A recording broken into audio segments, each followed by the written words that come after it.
Okay, so I'm Georgia. I'm the co-founder and business administrator for Columbia Cochon. So back in the past, before the rise of industrial agriculture, all meat came from happy, healthy animals. And there were no antibiotics, no hormones. Animals were raised humanely, and meat was fresh and local. But sadly, modern meat production is not pretty. The animals don't live well, they aren't fed well, and most of our beef and pork comes from Iowa and Nebraska. That's over 1,500 miles away. But right here, within 40 miles, delicious animals are being raised, antibiotic and hormone-free, out in open pastures to root and graze as they so please, building up healthy fats and tender meats. But this won't be available in grocery stores. Columbia Cochon wants to bring this amazing meat to you at our butcher shop and swine bar. Half butcher shop, half restaurant, this amazing retail and restaurant location will provide butchering services to Gorge residents, offer custom cuts and quality artisan meat products, and will also have a delicious seasonal dinner menu. It's a direct-to-consumer model. Now, Columbia Cochon has grown quite substantially, yet still very organically. We started as a 10-person supper club and have grown into a 90-plus person annual soiree and line of delicious artisan sausages. Available for the first time at the Gorge Grown Farmers Market this year.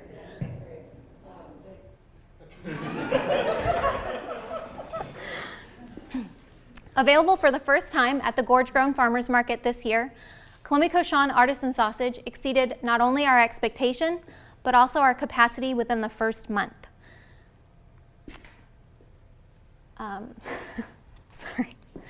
It exceeded our capacity.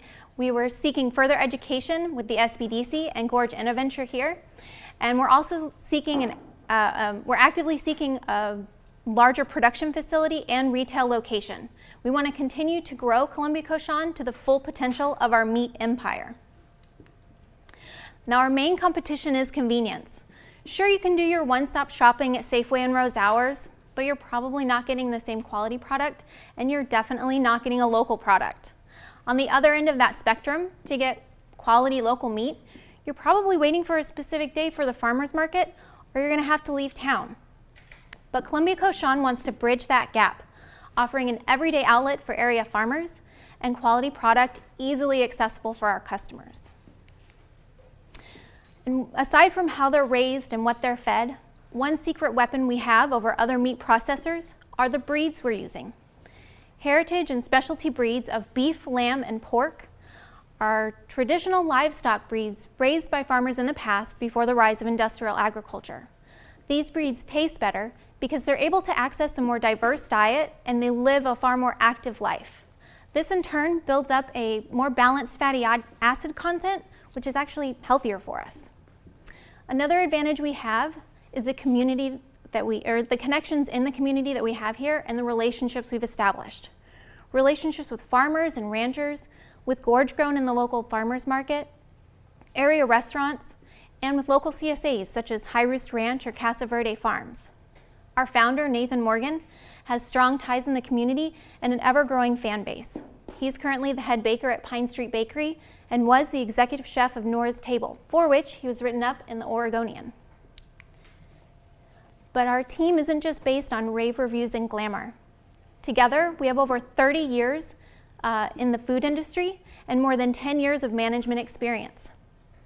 We also have a board of advisors that includes another local chef and restaurateur, a self-proclaimed gastronomic arsonist and wine enthusiast, and also actually a former Gorge Angel member. All of this gives us the skills and experience needed to grow a successful business. And we're looking at an estimated $38 million market. This is what Hood River County spends annually on red meat specifically. Now within this market, there's a small segment proven to spend more on higher quality meat. These quality spenders were our initial target market for Columbia Cochon.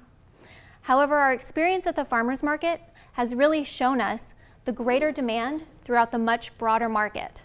Within the first 3 weeks we were there, we were working at maximum production capacity and consistently selling out. And I've actually just recently discovered that out of a total 4 meat vendors at the market, 2 of which offer a similar product, Columbia Cochon alone accounts for over 40% of meat sales at the farmers market this season. So obviously word of mouth is our strongest asset right now, and interactions on Facebook has us really excited to explore additional marketing avenues. Expanding our online presence and utilizing traditional marketing outlets will help keep our customers' attention, just as catering and area events like HopsFest will help introduce us to more customers. We have clear evidence of a profitable and delicious company. And I believe Columbia Cochon will enrich this community. We're looking for like-minded individuals for networking, investor introductions, and advice. I'd like to take this opportunity to invite all of you to our 4th annual Columbia Cochon anniversary dinner party at Springhouse Cellars, Monday, December 9th. I have more information at our booth if you'd like to come talk. I also will have some delicious sausage samples. So I look forward to speaking to each and every one of you. I'm Georgia Jacobs with Columbia Cochon, and I thank you very much for your time. Sure. How many square feet do you need for a new facility? What are you looking for? Obviously, it's got to be Department of Agriculture approved and all of that, but what are you looking for? Correct. And you know, that's a really good question. I don't have the specifics on that right now. Okay, thank you. There you go.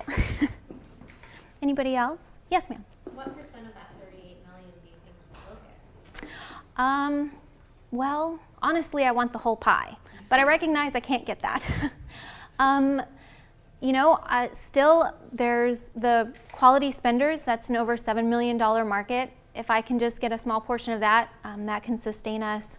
I think that that's pretty awesome. I don't want to be greedy, but I do want that whole pie. Yes, sir.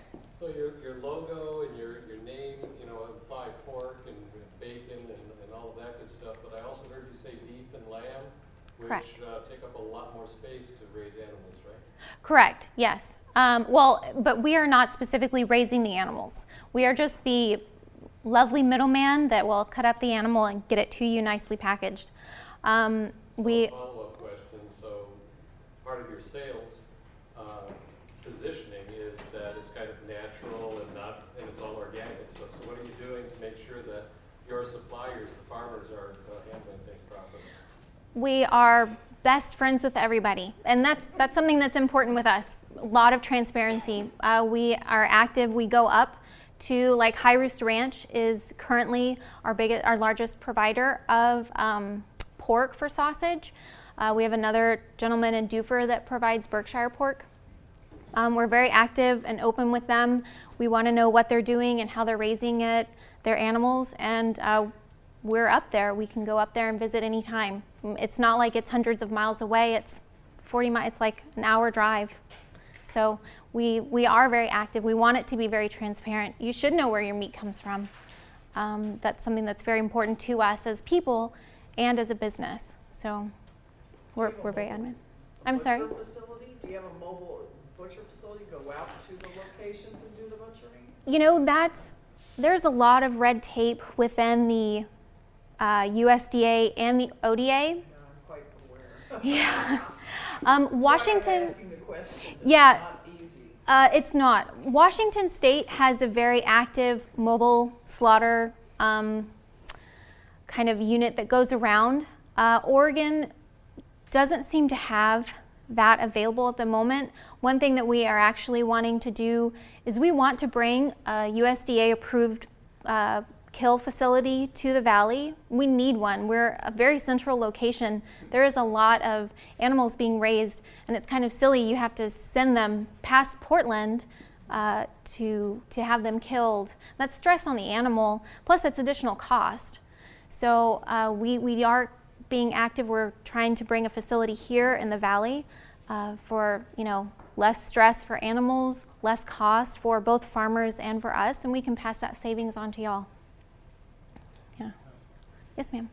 So you're selling just directly to individual consumers, or you're also selling to restaurants? Currently, Again, that's more of the red tape with USDA and ODA. Currently, we're just selling directly to consumer, and with the concept of having half butcher shop, half restaurant, we kind of eliminate that need of going wholesale, because that is a huge financial step in dealing with the USDA.